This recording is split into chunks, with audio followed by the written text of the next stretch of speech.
नमस्कार दोस्तों, बहुत से भगत ये बोलते हैं कि संत रामपाल जी महाराज गाना सुनने की तथा फिल्म देखने की क्यों मना करते हैं। जानिए इस वीडियो के माध्यम से कि संत रामपाल जी महाराज ये सब करने की मना क्यों करते हैं। तो चलिए वीडियो देखते हैं।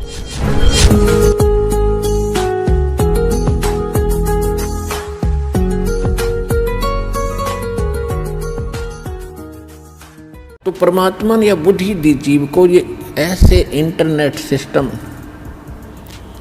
और ये media channels, projector, DVD, CD, mobile, chip, ये मेमोरी कार्ड बनाए दाता ने बनवाए। अब इसमें ठीक है, जो बकवाद करने वाले वो करते रहेंगे, बकवाद कर लेंगे, कितने दिन करेंगे। देखो पुण्यात्माओं, आज गाने सुनते हो आप या फिल्म देखते हो टीवी पर या मोबाइल में, या बकवाद देखते हैं, सुनते हैं किसी चुटकुले वगैरह। घर में एक दुर्घटना घट जाए, आप सुन के दिखाइए, उसने वह फिल्म का गाना सुन के दिखाइए। फिर तो ऐसे गंदे लोग में हम ये गाने सुने और सुनाएं, गाने गाएं। यहाँ तो रोना पीटना है सबका, और इसमें भगवान की भक्ति साथ लेकर और इस मालिक की आरती दिन रात करो, भगवान की भजन दिन रात करो। ठीक है, कोई दुर्घटना घट भी जाए तो मालिक की भजन नहीं छोड़े, आरती इसी तरह करता रहे, इसमें बिल्कुल बंद नहीं करे। क्योंकि दुख हल्का भगवान ही कर सकता है, उसको रोते रोते भी मालिक ने याद करे। तो कहने का भाव ये है कि इस गंदे लोक में हम भूल जाते हैं, किसी के घटना घट गई, हम एक औपचारिकता करने जाते हैं वहाँ पर। अगर वो हमारे आया था और हम नहीं गए तो वो दुख मानेगा। बस वहाँ थोड़ी सी देर में पूछ लेते हैं कैसे हुआ, क्या हुआ, बहुत बुरा हुआ, बाहर आते फिर वो सैर सपट्टे अपने जो के तो रहते। जिसके लागे सो तन जाने, और यह सब के लगेगी, किसी के पहले लग जाएगी, किसी के बाद में लगेगी। यहाँ तो कोई नहीं बचेगा इस मार से। काल के कोल्लू में सब पड़े हुए हैं,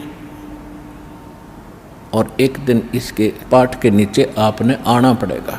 परमात्मा कहते हैं, चलती चक्की देख के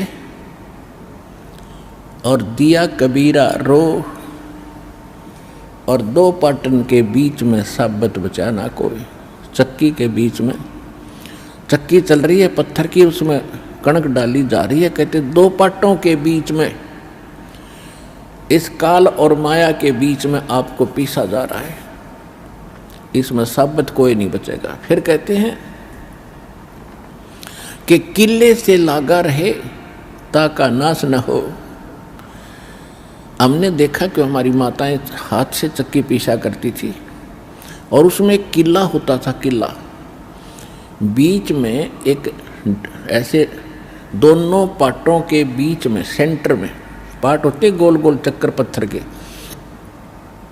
उसमें एक तो डंडा सा लगा होता था उसको घुमाने के लिए, और एक उनके सेंटर में एक सुराख सा होता था, उसमें एक लकड़ की ऐसे गोल सी लंबी लंबी सी एक लगी हुई थी गुटका सा, और उसके चारों तरफ उसके खाली स्थान होता था, उसको किला बोलते थे।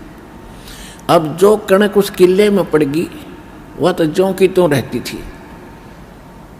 उस पर उन दोनों पाटों का असर नहीं होता था, और जो उन दो पाटों के बीच में आ गई वह सारी पीस दी जाती थी। तो यहाँ परमात्मा कहते हैं किले से लागा रहे ताका नाश ना हो। तो हम परमेश्वर कबीर जी के साथ लगेंगे। ये किला है इस काल के चक्की के बीच में, और जो परमात्मा के संपर्क में इसके निकट आ गया, फिर काल के इस पत्थर यानी दोनों पाटों से बच गया। तो जो परमेश्वर कबीर जी की शरण में आप आ गए, तो आप उस काल के कोल्लू से, उस चक्कर से यानी पिसने से बच जाओगे। तो प्रसंग चला था कि हम परमात्मा कहते हैं झूठे सुख को सुख कह ये मान रहा मनबोध, ये सकल चबी ना काल का कुछ मुख में कुछ क्रोध। तो परमात्मा ने ये आग पहले नहीं लगने दी शिक्षा की, और कितना प्यार, कितनी आधीन्य, कितनी विनम्रता। तो दोस्तों इस वीडियो को देखने के बाद आपको पता लग ही गया होगा कि संत रामपाल जी ये सब करने की मना क्यों करते हैं। तो आगे से ये गलती ना करें जी।